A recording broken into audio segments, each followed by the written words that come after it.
The rain came down in sheets, cold and merciless, turning the forest floor to mud. Ara stumbled forward, one hand pressed to her ribs where the bruises still screamed. Her wolf had gone silent hours ago, too weak to offer even comfort. Every step pulled at muscles she didn't know could hurt this badly. She had been running for 3 days. The trees blurred together in the dark. Thunder rolled overhead, and she flinched, her body remembering the sound of fists, the crack of a hand across her face. She pushed the memory down and kept moving. Stopping meant dying. Stopping meant he would find her. Her foot caught on a root, and she went down hard. The impact knocked the breath from her lungs. She tried to rise, but her arms wouldn't hold her weight. The mud was cold against her cheek. Rain pounded her back, relentless. She closed her eyes. Just for a moment, she told herself. Just long enough to breathe. But the darkness pulled at her, warm and inviting, and she didn't have the strength to resist. If stories like this one touch your heart, please subscribe so you never miss another. The patrol found her at dawn. Veyron had taken the early watch himself, restless after another night of broken sleep. His wolf had been pacing for weeks, agitated by something he couldn't name. So he'd left the warmth of the pack house and headed into the forest, letting the cold air clear his head. His second, Kale, walked a few paces behind him, silent and watchful as always. They were a half-mile from the border when Veyron caught the scent. Blood, fear, and beneath it, something else. Something that made his wolf surge forward with sudden, desperate need. He ran. Kale called after him, but Veyron didn't slow. He followed the scent through the trees, his heart pounding harder than it should. When he broke through the underbrush, he saw her. She lay crumpled at the forest's edge, her body small and still against the dark earth. Rain had soaked through her clothes, plastering her hair to her face. Even from a distance, he could see the way her ribs rose and fell, shallow and uneven. He crossed the space between them in 3 strides and dropped to his knees beside her. Her face was bruised, one eye swollen shut. Cuts marked her arms, some fresh, others half-healed. When he gently turned her wrist, he saw the deep purple fingerprints circling her skin like a brand. His wolf snarled, low and furious. "Alpha!" Kale's voice came from behind him, steady but cautious. "We don't know who she is." Veyron didn't answer. He slid one arm beneath her shoulders, the other under her knees, and lifted her carefully. She weighed almost nothing. Her head lolled against his chest, and he felt the faint flutter of her pulse against his forearm. She was still alive. That was enough. "She's hurt," Veyron said quietly. "She needs help." Kale moved closer, his expression guarded. "She's rogue, no pack scent. If she crossed our border without permission..." She collapsed before she reached it. Veyron's tone left no room for argument. "And even if she hadn't, I wouldn't leave her here to die." Kale studied him for a long moment, then nodded. "The council won't like it." "The council will accept it." Veyron adjusted his hold, cradling her closer against the cold. Her clothes were threadbare, torn in places, and he could feel her shivering even in unconsciousness. He shrugged out of his coat and draped it over her, tucking it around her shoulders. Kale gestured toward the path. "I'll send word ahead. Have Mira prepare a room." "No." Veyron turned toward the pack house, his strides long and sure. "Take her to my quarters." Kale's eyes widened.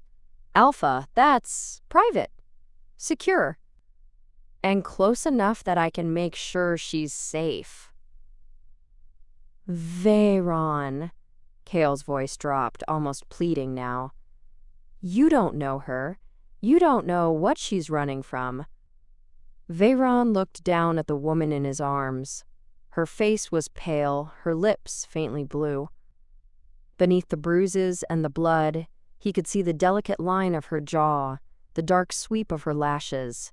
She looked fragile, breakable, but she had survived long enough to reach his land. That took strength. "I know she's hurt," Veyron said softly. "I know she's alone. And I know she made it this far because she refused to give up." He met Cale's gaze, his expression calm but unyielding. "That's enough?" Cale exhaled slowly, then nodded. "I'll clear the halls. No one needs to see this yet. Thank you." They moved quickly through the forest, the pack house rising ahead of them through the mist. Veyron kept his steps even, careful not to jostle her. She didn't wake but once, her hand curled weakly against his chest, fingers tangling in the fabric of his shirt. Something in his chest tightened. The pack house was quiet when they entered, most of the pack still asleep. Cale led the way up the stairs to the Alpha's wing, unlocking the door to Veyron's private rooms without a word. He stepped aside, and Veyron carried her through. The space was simple, but warm. A wide bed sat against the far wall, covered in soft furs. A fire crackled in the hearth, casting golden light across the wooden floor. Veyron crossed to the bed and lowered her gently onto the mattress. Her eyes didn't open. He brushed the wet hair back from her face, his touch careful. Up close, he could see more, the shadows beneath her eyes, the hollows in her cheeks. She hadn't just been running. She'd been starving. "Mira's on her way," Cale said from the doorway. "She'll bring medicine, food." Veyron nodded but didn't look away from the woman on his bed. "Stay with her until Mira arrives. Don't let anyone else in. And you? I'll be back soon." Veyron straightened, forcing himself to step away. "I need to speak with the council before they hear about this from someone else."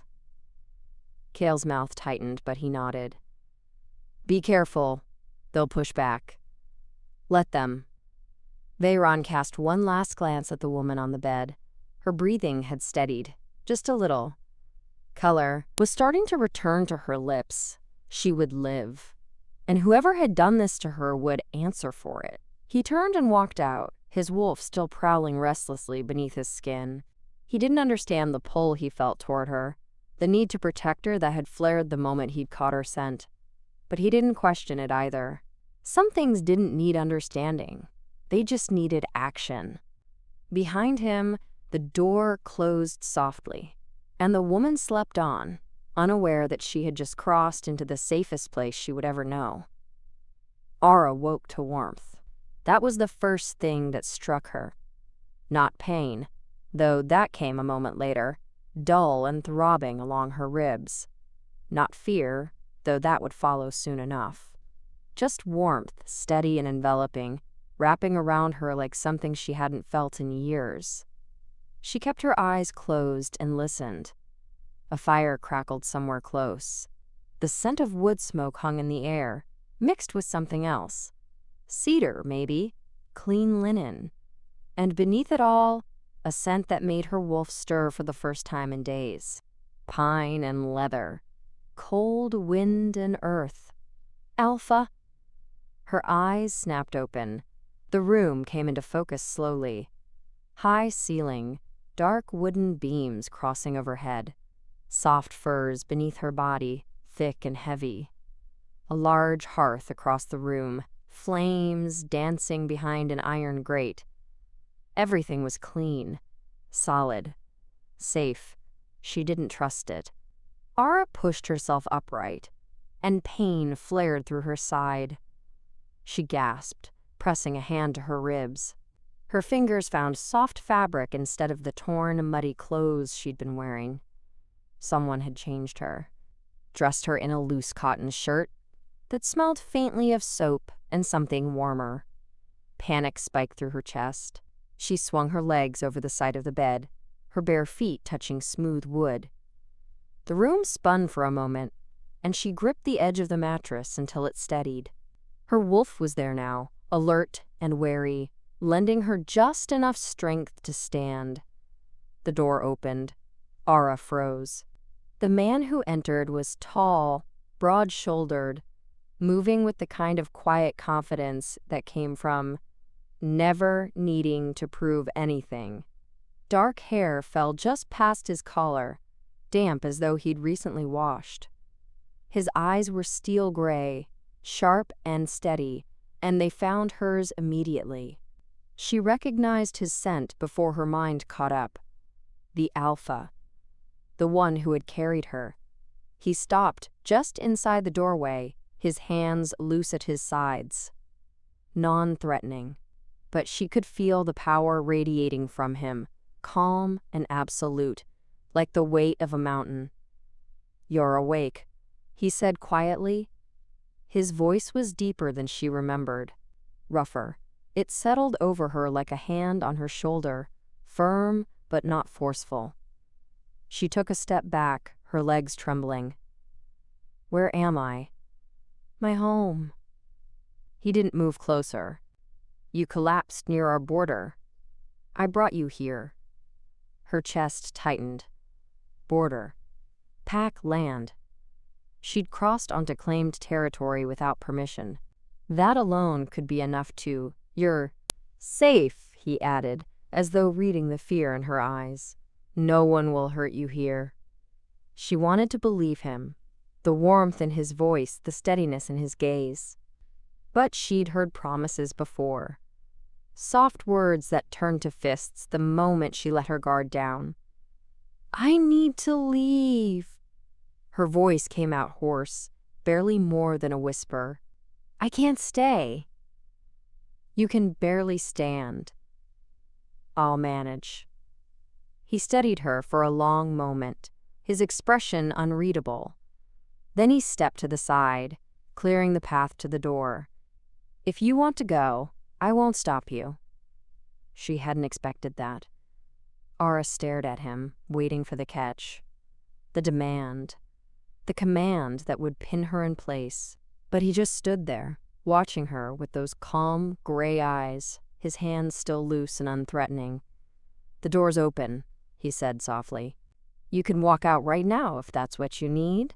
Her wolf stirred, uncertain. She took another step toward the door, testing him. He didn't move, didn't speak, just waited. She made it 3 more steps before her legs gave out. He caught her before she hit the floor. His arms were strong, steadying her with a gentleness that stole the breath from her lungs. He didn't pull her close, didn't hold her any tighter than necessary. Just kept her upright, his grip firm but careful, as though he understood exactly how fragile she felt. "Easy," he murmured. "You've been through enough." Her hands were pressed against his chest, and she could feel the steady beat of his heart beneath her palms. Slow, even, unshaken. She should pull away, should push him back and run, no matter how weak she felt. But his warmth seeped into her, and for just a moment, she let herself lean into it. "I can't stay," she whispered again, but this time the words held no strength. "Then rest first." His voice was quiet, close to her ear. "And when you're strong enough to walk without falling, I'll let you go." She looked up at him, searching his face for the lie, for the crack in the mask that would show her what he really wanted. But all she saw was patience, concern, something almost like sorrow in the lines around his eyes. "Why?" The question slipped out before she could stop it. "You don't know me." He was silent for a moment, his gaze holding hers. Then, slowly, he guided her back toward the bed, his hands steadying her as she sank onto the mattress. "I know you're hurt," he said quietly. "I know you're afraid. And I know you didn't end up on my land by accident." He crouched in front of her, bringing himself to her level, close, but not crowding. His eyes searched hers, gentle but unyielding. "I'm Veyron," he said, "Alpha of the Stonepeak Pack, and you're under my protection now, whether you believe that or not." The name hit her like a punch to the chest. Veyron, the Alpha King. She'd heard stories about him, whispers in the territory she'd passed through. A leader who ruled with strength and fairness, who protected his pack with a ferocity that bordered on legend. Some called him ruthless, others called him just. No one called him weak. And she was sitting in his private quarters, wearing his clothes, too battered to run. Her throat tightened. "I didn't mean to trespass. I wasn't trying to." "I know." His voice was calm, cutting through her rising panic. "You were running from someone who hurt you." It wasn't a question. She looked down at her hands, at the faint bruises still visible on her wrists. She didn't know what to say, didn't know how much to admit. "You don't have to tell me anything," Veyron said quietly. "Not yet. Not until you're ready." She risked a glance at him. His expression was open, patient. Waiting. "But I need to know one thing," he continued. "Is whoever hurt you going to come looking for you here?"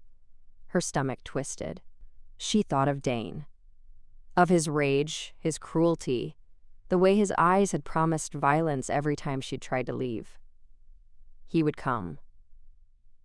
Eventually. He always did. "Maybe," she whispered. Veyron's jaw tightened, just slightly, but his voice remained steady. "Then they'll find a locked door and a pack that doesn't tolerate threats." He rose to his feet, his movements fluid and controlled. He crossed to a small table near the hearth and poured water from a clay pitcher into a wooden cup. When he returned, he held it out to her. "Drink," he said gently. "You're dehydrated." She took the cup with shaking hands and brought it to her lips. The water was cool and clean, and she drank deeply, her throat aching with relief. When she lowered the cup, he was watching her again, not with suspicion or calculation, but with something softer. Something that made her chest tighten in a way she didn't understand. "What's your name?" he asked quietly. She hesitated. Giving him her name felt like handing over a piece of herself, something she couldn't take back.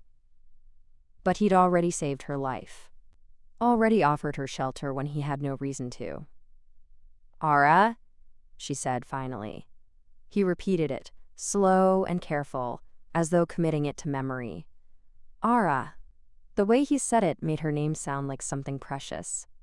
She looked away, her hands tightening around the cup.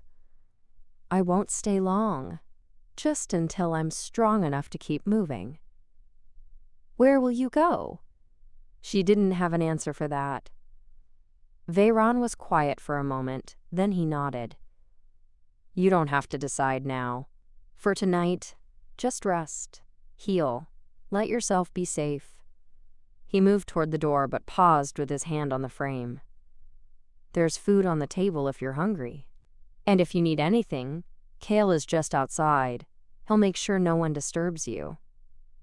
Ara looked up at him, her voice barely a whisper. "Why are you doing this?" He met her gaze, and for the first time, she saw something flicker in his eyes. Something raw and unguarded. "Because you deserve to be safe," he said simply. "And because no one should have to run alone." Then he stepped out, closing the door softly behind him. Ara sat in the quiet, the fire crackling gently in the hearth. Her ribs still ached, her hands still trembled, but for the first time in longer than she could remember, she didn't feel like she was about to shatter. She set the cup down and lay back against the furs, pulling them close around her shoulders. Outside the door, she heard the low murmur of voices. Veyron's, steady and commanding. Another man's, cautious and concerned. She closed her eyes and let the warmth hold her. Just for tonight, she told herself. Just until morning. But deep down, a small part of her wondered if she'd already found the one place she'd never want to leave. The voices woke her. Ara's eyes opened to morning light filtering through the curtains, softer than the firelight she'd fallen asleep to. For a heartbeat, she forgot where she was. Then the warmth of the furs registered, and the clean scent of cedar, and memory returned in a rush. Veyron's room. His protection. His promise. The voices came again, sharper now, raised. Just beyond the door. She sat up slowly, testing her ribs. The pain was still there, but duller, manageable. Someone had left fresh water beside the bed and bread wrapped in cloth.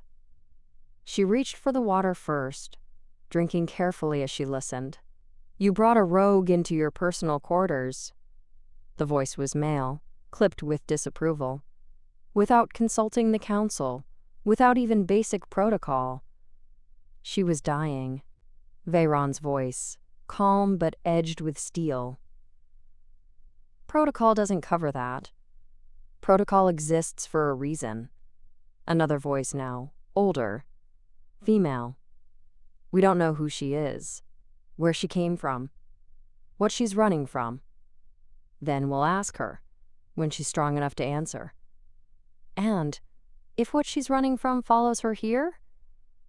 The first man again. "If she's brought danger to our doorstep? Then we'll handle it." Veyron's tone didn't waver. "The same way we handle every threat." "With respect, Alpha." The woman's voice softened slightly, but the concern remained.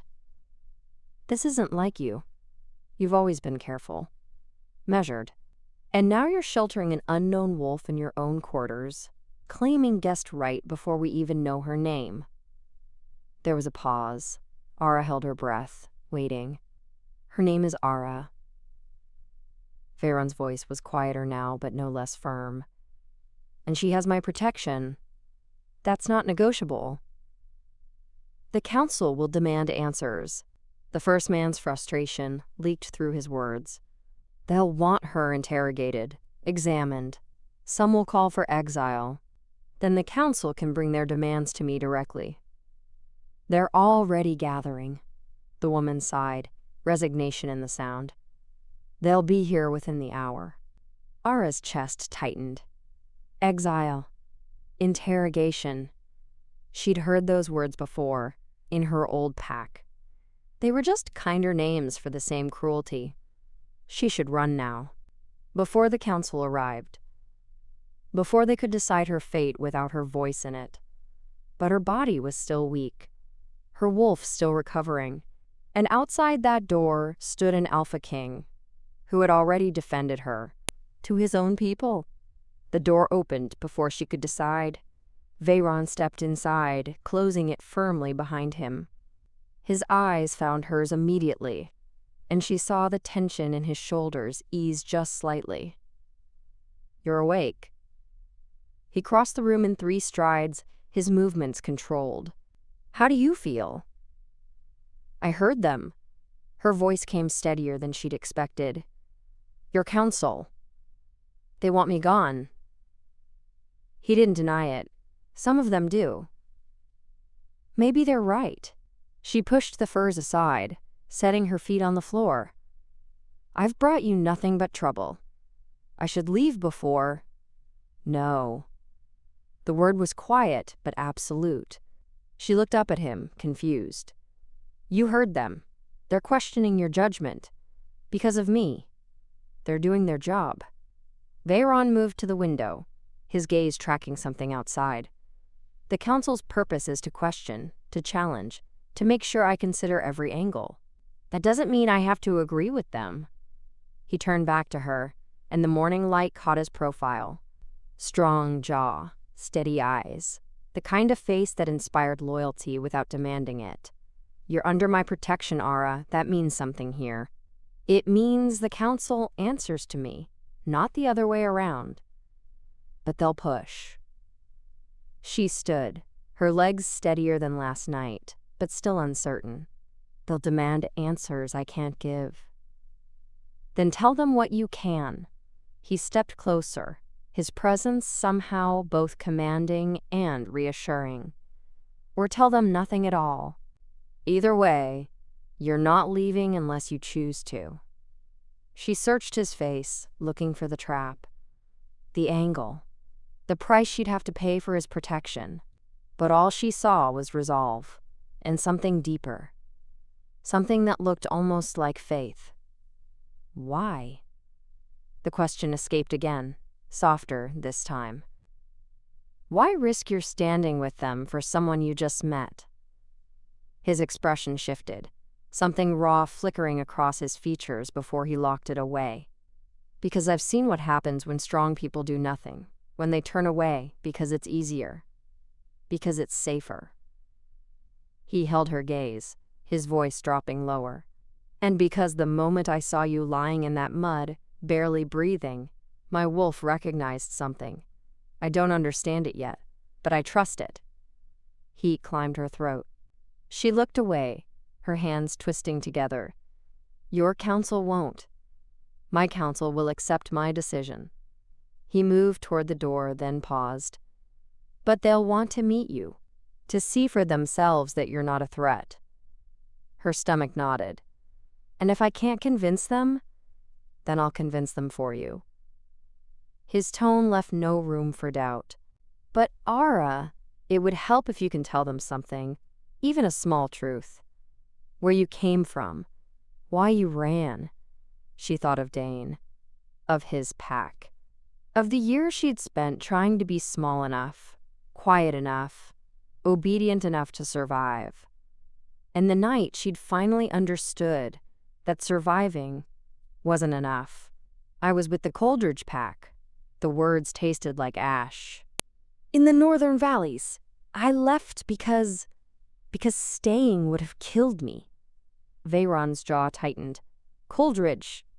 He said the name like a curse. Dane's territory. She flinched at the name, and he saw it. His eyes darkened. He's the one who hurt you. It wasn't a question, but she nodded anyway. Veyron was silent for a long moment, his hands curling into fists at his sides. When he spoke again, his voice was carefully controlled. Dane doesn't have jurisdiction here. This land is sovereign. He can't touch you. He'll try. Her voice shook despite her effort to steady it. He doesn't let go of things he thinks belong to him. You don't belong to him. The words came swift and fierce. You don't belong to anyone unless you choose it. She wanted to believe that. Wanted to believe she could be free of Dane's shadow, his threats, the weight of his claim. But she'd spent too long under his control to trust freedom so easily. The council, she started, will hear what I just heard. Veyron's expression softened. And they'll understand that you're not just a rogue wolf. You're a survivor seeking sanctuary. That changes things. Does it? Here it does. He opened the door, then looked back at her. Get dressed. There's clean clothes in the chest by the wall. When you're ready, Kale will bring you to the council chamber. Her pulse jumped. Now?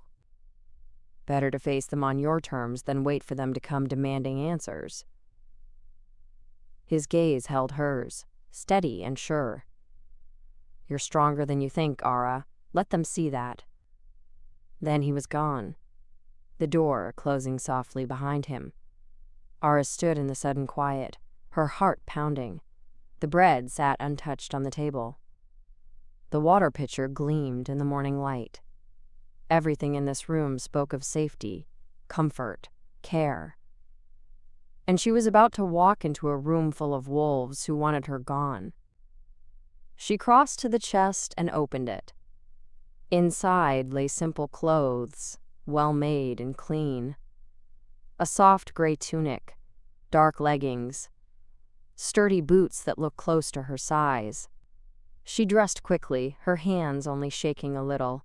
When she caught her reflection in the polished metal mirror above the washstand, she barely recognized herself. The swelling around her eye had gone down. The cuts on her face were scabbed over, healing. Her dark hair fell past her shoulders in tangled waves, and her eyes, they looked less hollow than they had in months. She looked almost alive. A knock sounded at the door. She opened it to find Cale waiting, his expression neutral but not unkind. He was broad-shouldered and solid, with warm brown skin and watchful amber eyes that missed nothing. "Ready?" he asked. No, she thought, but she nodded anyway.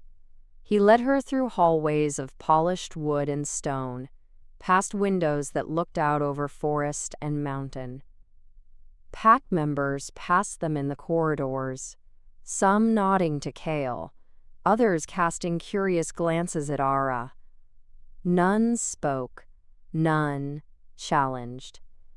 But she felt their eyes follow her. The council chamber sat at the heart of the pack house, its double doors carved with symbols she didn't recognize. Cale pushed them open and gestured her inside. The room was circular, ringed with chairs. 7 wolves sat waiting, their postures ranging from curious to hostile. At the far end, in a chair slightly larger than the rest, Veyron sat watching her with those steady gray eyes. When he saw her, something in his expression eased. Ara. He spoke her name clearly, formally. "Thank you for coming." She stepped inside, Cale closing the door behind her. Her wolf stirred, wary and tense. Every instinct screamed at her to run. But she forced herself to stand straight, to meet their eyes. "This is the woman I told you about." Veyron's voice carried through the chamber. "Ara of Coldridge. She's claimed sanctuary under guest right, and I've granted it." A man to Veyron's left leaned forward, his silver hair pulled back in a severe knot. "Guest right requires formal petition. She hasn't even appeared before us until now, because she was unconscious and injured." Veyron's tone remained even. "I invoked it on her behalf, which is within my authority." "It's irregular," the man pressed. "So is leaving someone to die in a storm." Veyron's eyes didn't leave Ara's face. "I'd rather be irregular and just then follow protocol and be cruel."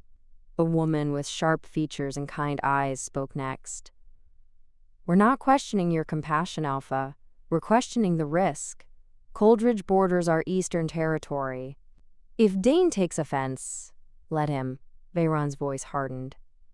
"Dane doesn't dictate policy in my territory. He'll see it as provocation. He'll see it as the consequences of his own brutality." Veyron stood, and the room seemed to shift with him. Ara didn't trespass. She didn't threaten. She fled abuse and collapsed at our border. Turning her away would make us complicit in whatever Dane intended for her. Silence filled the chamber. Then the silver-haired man turned to Ara, his gaze measuring.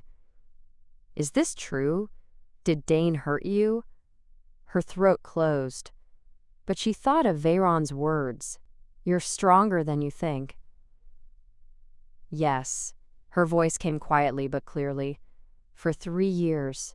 And when I finally tried to leave, he swore he'd kill me before he let me go." The woman with kind eyes softened. "Why didn't you seek help sooner?" "Because he's the Alpha." Ara's hands curled at her sides. "And no one challenges the Alpha, not in Coldridge." Another council member, younger with red hair and freckles, spoke gently. "You're safe now. Dane has no authority here. He'll come anyway." Ara looked at Veyron, needing him to understand. "He won't let this go. He'll call it theft. Say I belong to him. Then he'll be wrong." Veyron's voice carried absolute conviction. "And he'll learn very quickly that Stonepeak doesn't tolerate slavers. The silver-haired man's expression shifted, resignation replacing suspicion. If we harbor her, we risk conflict. If we turn her away, we risk our honor. Veyron met each council member's eyes in turn.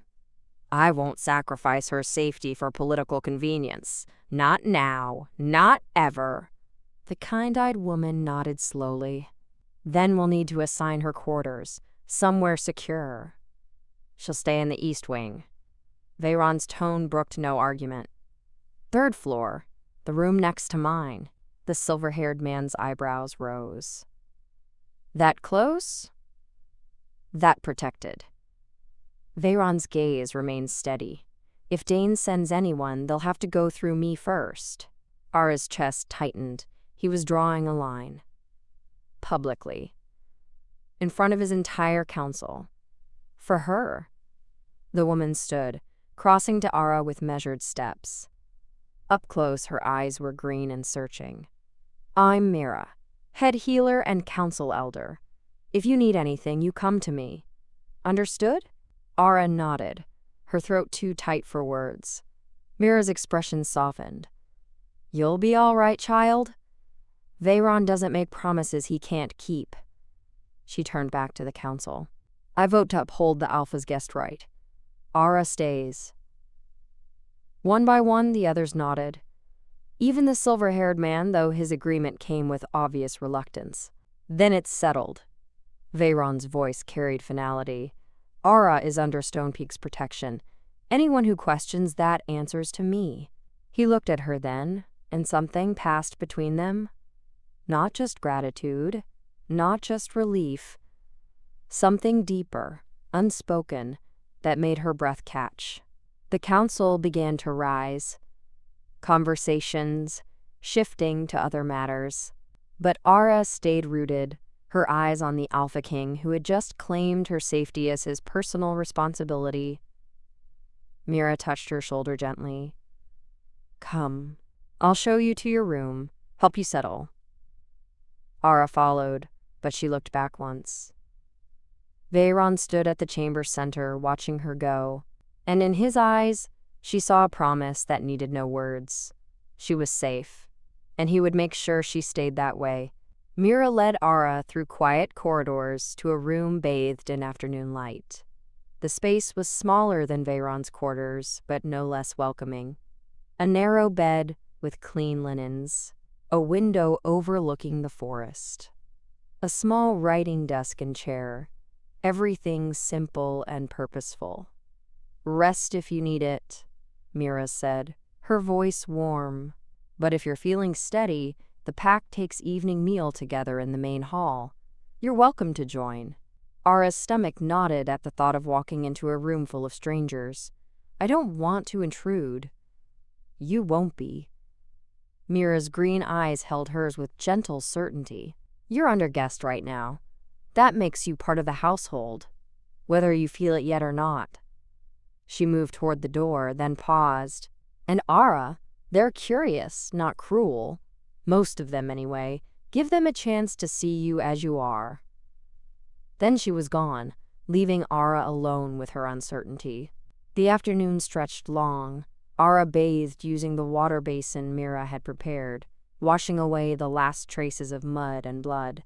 She changed into fresh clothes from the chest at the foot of her bed. Dark, green tunic, soft and well-made, leggings that fit better than anything she'd worn in years.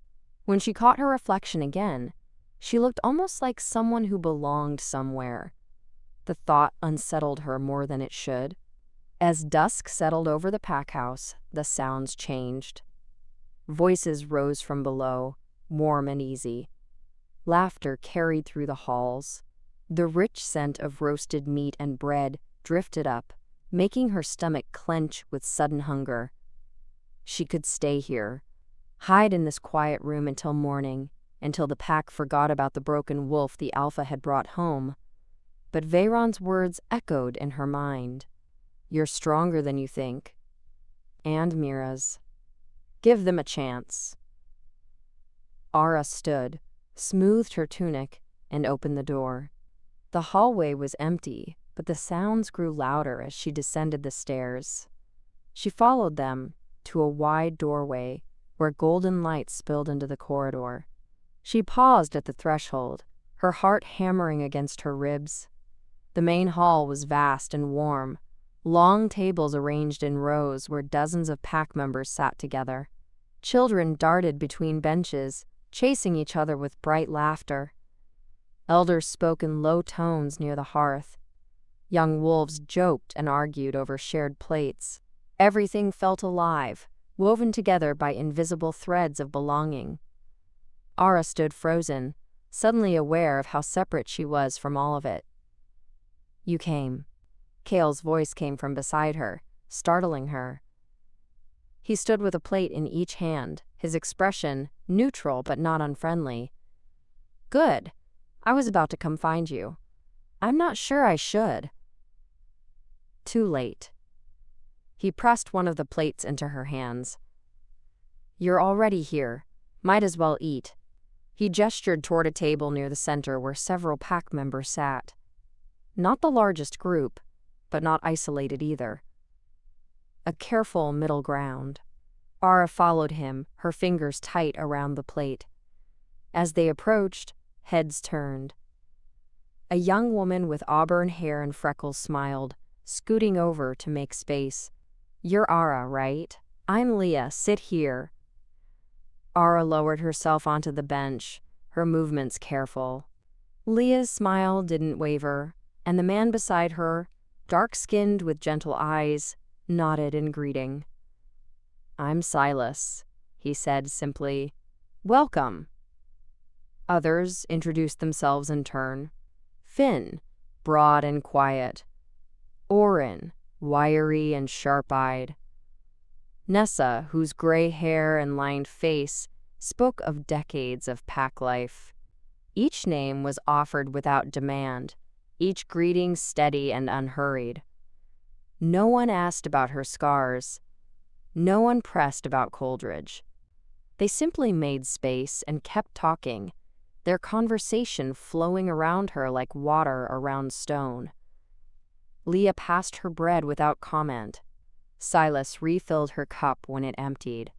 Small gestures, unobtrusive, that somehow eased the tightness in her chest. "You picked a good time to arrive," Finn said between bites. "Tomorrow's the full moon gathering. Whole pack runs together." "Assuming she's recovered enough," Nessa said, her eyes kind but assessing as they rested on Ara. "Shifting takes strength."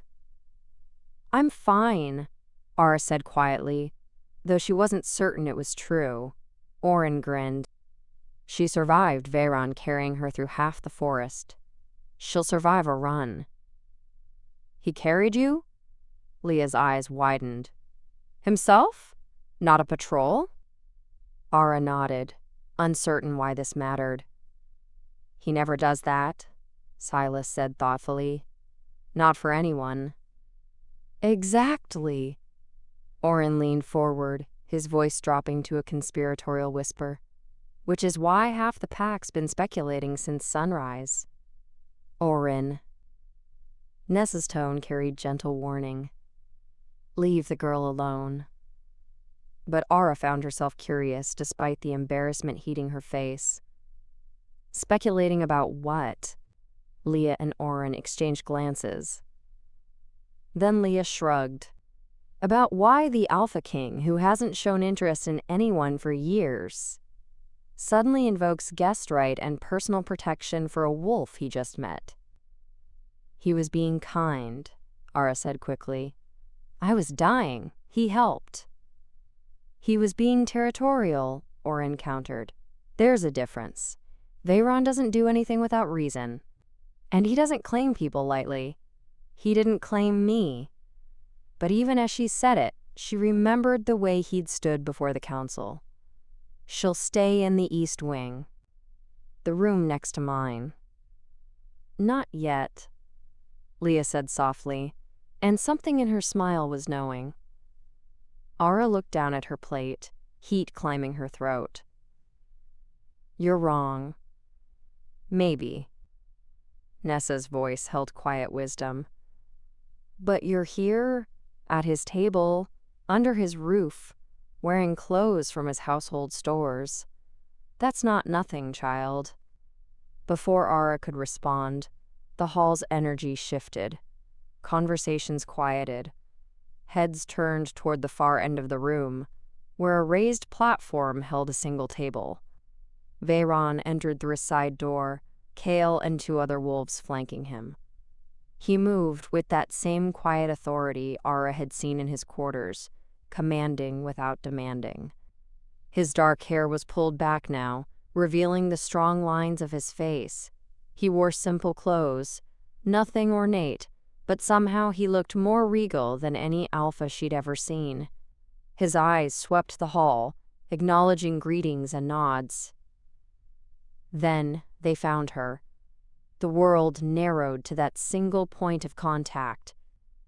His gaze held hers across the distance, steady and searching. She saw recognition there, relief, and something warmer that made her breath catch. He didn't look away, didn't pretend he hadn't seen her.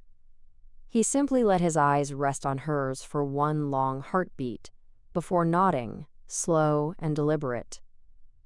A greeting, an acknowledgement, a promise kept. Then he took his seat, and the hall resumed its easy noise. But Ara felt branded by that look, by the certainty in it. "See?" Orin whispered. "Territorial." Leah elbowed him, but she was grinning. Ara forced herself to focus on her food. The meat was tender, seasoned with herbs she couldn't name. The bread was warm and soft. Everything tasted better than anything she'd eaten in months, but she could barely focus on it. She was too aware of the table across the hall, of Veyron speaking quietly to Kale, his expression thoughtful, of the way his eyes drifted back to her twice more during the meal, each time holding just long enough for her to feel it. "You'll get used to it," Nessa said gently.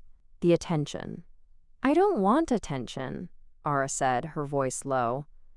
"I just want to be safe." Nessa's expression softened. "Sometimes they're the same thing, child."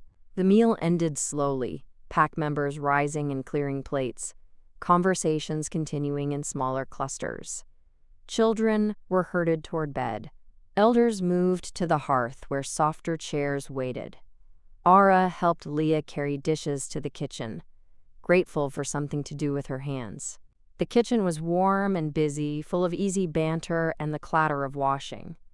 No one questioned her presence. No one stared. When she returned to the main hall, most of the crowd had dispersed.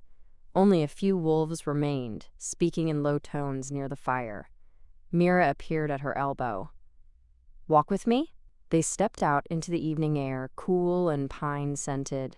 Stars were beginning to emerge overhead, scattered like salt across dark silk. Ara pulled her arms around herself, less from cold than from the sudden openness. "You did well tonight," Mira said. "Better than I expected. I barely spoke. You showed up. That's harder than talking." Mira's eyes reflected the starlight. "And you let them see you, even just a little. That takes courage." They walked in silence for a moment, following a path that wound through the trees behind the pack house. The sounds of the hall faded behind them, replaced by wind through branches and the distant call of night birds. "Can I ask you something?" Ara's voice came quietly, almost swallowed by the darkness. "Of course." "Why is Veyron doing this, really?" She stopped walking, turning to face the older woman. He risked his counsel's approval, drew a line with Coldridge. "Put me in the room next to his, and everyone keeps looking at me like I'm something more than just a refugee he helped." Mira studied her for a long moment. Then she sighed, her expression both sad and warm. Veyron lost his mate 6 years ago. Her name was Elise. She died protecting a group of children from a rogue attack. Ara's chest tightened. She hadn't expected that. He hasn't looked at anyone since, Mira continued. Hasn't shown interest. Hasn't even seemed to notice when others tried to catch his attention. We worried, some of us, that he'd closed that part of himself away forever. But he just met me, Ara whispered. He doesn't even know me. He knows you survived something terrible. He knows you kept running when it would have been easier to give up. He knows you're strong enough to stand before a council full of strangers and tell the truth, even though it terrified you. Mira's voice gentled. That's not nothing, Ara. That's everything to a man who understands loss and strength in equal measure. I'm not strong. The words escaped before she could stop them. I'm just broken and trying not to fall apart. That's what strength looks like. Mira touched her shoulder, her grip warm and firm. When you're broken and you keep going anyway, when you're terrified and you show up anyway, that's not weakness. That's survival earned the hard way. Ara looked down, her throat tight. What if I can't be what he thinks I am? Then be what you are. That's all he's asking. Mira squeezed gently, then let go. Now come. It's getting cold and you're still healing. Tomorrow you can worry about everything else. Tonight, just rest. They walked back together, the pack house lights warm and welcoming ahead. When they reached Ara's door, Mira paused. The pack accepted you tonight, she said quietly. Not because Veyron commanded it, because they saw someone worth accepting. Remember that when the doubts come? Then she was gone, her footsteps fading down the hall. Ara entered her room and closed the door. She leaned against it, her heart too full and too empty at once. Through the wall, she could hear the faint sounds of movement from Veyron's quarters. He was close. Just on the other side of stone and wood, protecting her, even in proximity. She moved to the window and looked out over the darkened forest. Somewhere beyond those trees lay Coldridge. Dane. The life she'd fled. But here, in this room, in this pack, she felt something she hadn't felt in years. Hope. Small and fragile, but there. Tomorrow would bring new challenges. The full moon run. More questions. More eyes watching to see if she belonged. But tonight, she let herself believe that maybe, just maybe, she already did. Ara woke the next morning to quiet footsteps in the hallway and the soft murmur of voices preparing for the day. Sunlight streamed through her window, warmer than yesterday, and the forest beyond looked peaceful under a clear sky. She dressed quickly, braiding her hair back with careful fingers. The bruises on her ribs had faded to yellow-green shadows. The cuts on her face were nearly healed. Her body was remembering how to be whole. She found breakfast laid out in the main hall, pack members moving through in comfortable rhythm. Leah waved her over to a quieter corner where Silas and Nessa already sat with steaming mugs and warm bread. "Sleep well?" Leah asked, sliding a plate toward her. Ara nodded, accepting the food with quiet thanks. The easy kindness still felt unfamiliar, but less frightening than it had yesterday. "The full moon run starts at sunset," Silas said between bites. "Whole pack gathers at the northern ridge. Veyron leads, but there's no pressure to keep up. Everyone runs at their own pace."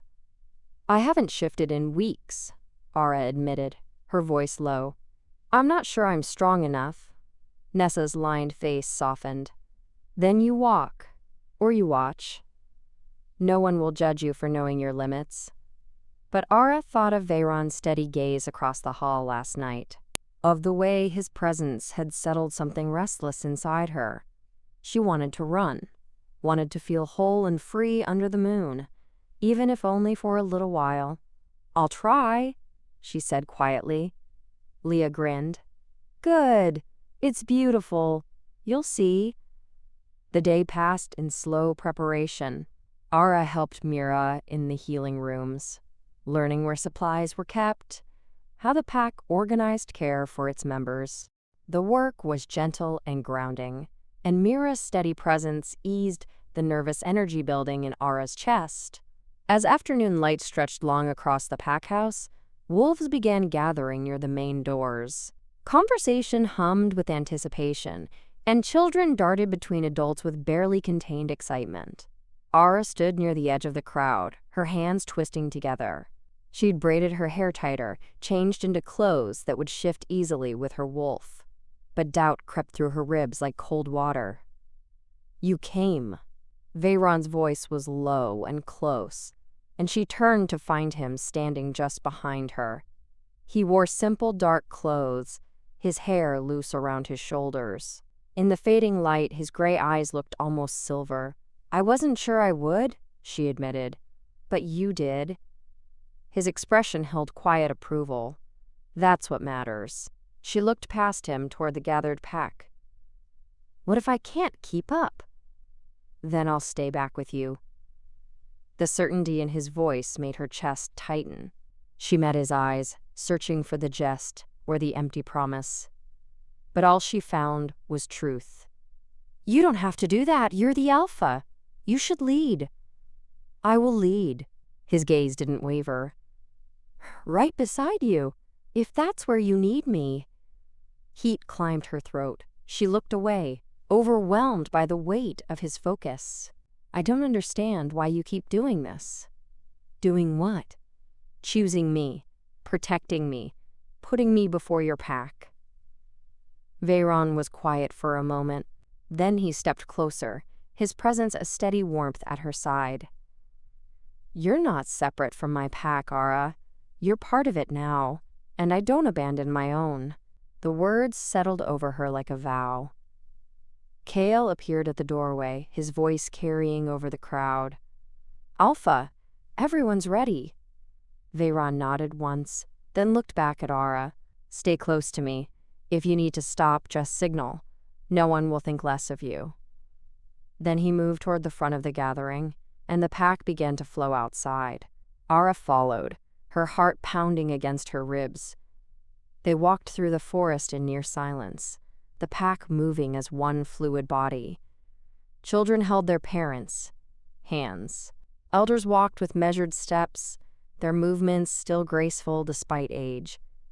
Young wolves bounded ahead, then circled back, their energy barely contained. Ara stayed near the middle, Leah on one side and Mira on the other. Ahead, Veyron walked with Kale and the council members, but twice he glanced back, his eyes finding hers with quiet reassurance. The northern ridge opened onto a wide clearing where ancient stones marked pack boundaries. The moon was just beginning to rise, full and bright, painting everything in silver light. Veyron stood at the clearing's center and raised one hand. The pack fell silent. "Tonight we run as one," he said, his voice carrying easily through the still air. "We honor the bonds that hold us. We remember those we've lost, and we welcome those newly among us." His eyes found Ara's across the distance. She felt the weight of his gaze and the pack's collective attention shifting toward her. "Ara of Coldridge has claimed sanctuary with us. She runs under our protection and our name. Let any who would challenge that answer to me first." A murmur rippled through the gathered wolves. Not hostility. Something closer to acknowledgement. Acceptance. Then Veyron shifted. The transformation was fluid and powerful, his wolf emerging in a cascade of dark fur and moonlit strength. He was massive, his coat nearly black, except where silver traced his shoulders. His eyes remained the same steady gray, fixed on the horizon. Around him, the pack began to shift. Wolves of every size and color filled the clearing, their voices rising in a chorus of howls that echoed through the forest. Ara felt her own wolf surge forward, eager and restless after weeks of suppression. She let the shift take her, welcoming the familiar stretch and realignment of bone and muscle. Her wolf was smaller than most, her coat a mix of gray and cream. but she felt strong, whole, free. Veyron's wolf turned toward her, his massive head lowering slightly. An invitation. A question. She stepped forward and he moved to her side, close enough that his warmth pressed against her flank, protective without crowding. Then he lifted his head and howled, and the pack answered. They ran. The forest opened before them, moonlight filtering through branches and painting the ground in shifting patterns. The pack moved as one living thing, flowing over roots and stones with effortless grace. Era ran beside Veyron, matching his pace as best she could. Her muscles ached after weeks of disuse, but the pain felt good. Clean. A reminder that she was alive and moving and free. When she began to tire, Veyron slowed without her asking. He kept pace beside her, his presence steady and reassuring.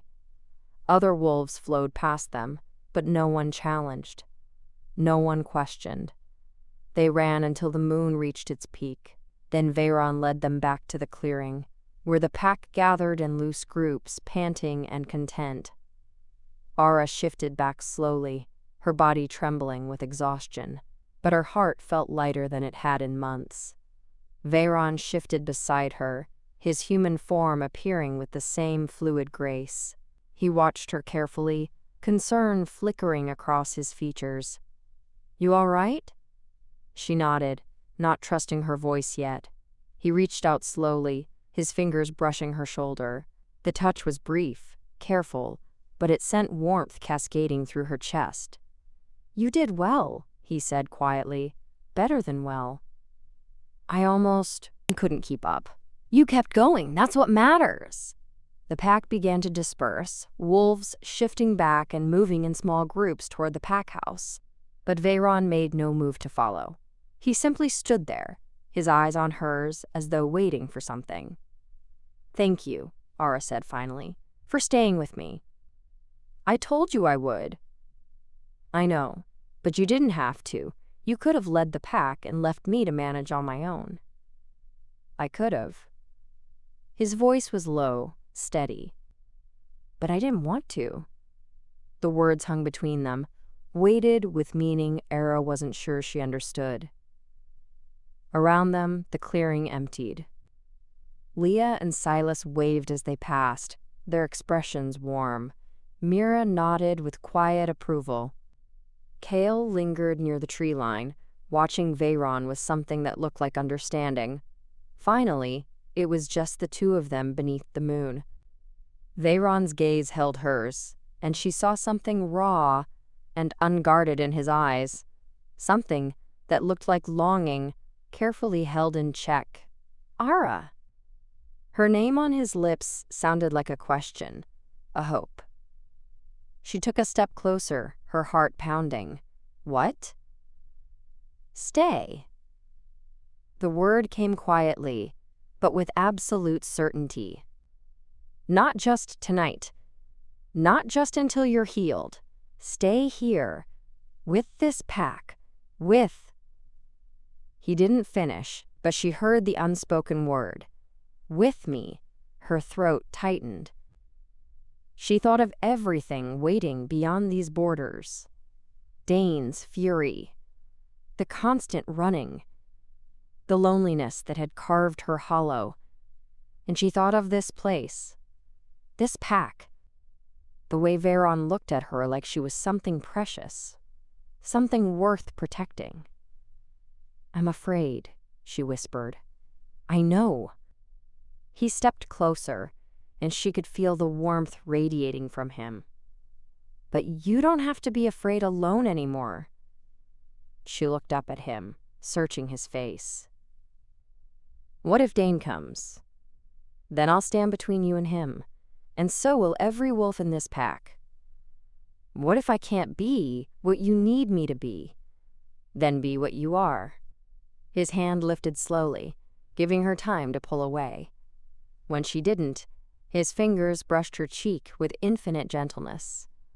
"You're already more than enough, Ara. You just don't see it yet." Tears burned behind her eyes. She blinked them back, but one escaped anyway, tracing down her face. Veyron's thumb caught it, wiping it away with careful tenderness. "Stay," he said again, softer this time. "Let me keep you safe. Let yourself be safe." She thought of all the reasons she should say no, all the ways this could end badly, all the danger she might bring to his doorstep. But standing here beneath the moon, with his warmth surrounding her and his eyes full of quiet promise, she couldn't remember why safety had seemed like something she didn't deserve. "Okay," she whispered. "I'll stay." Something shifted in his expression. Relief. Joy. Hope carefully allowed to surface. He didn't pull her close. Didn't kiss her or make grand declarations. He simply stood there, his hand still gentle against her face, and let her see what her answer meant to him. Around them, the forest whispered its approval. The moon cast silver light across the clearing, and for the first time in longer than she could remember, Ara felt like she'd come home. "Come on," Veyron said finally, his voice rough with emotion. "It's getting cold."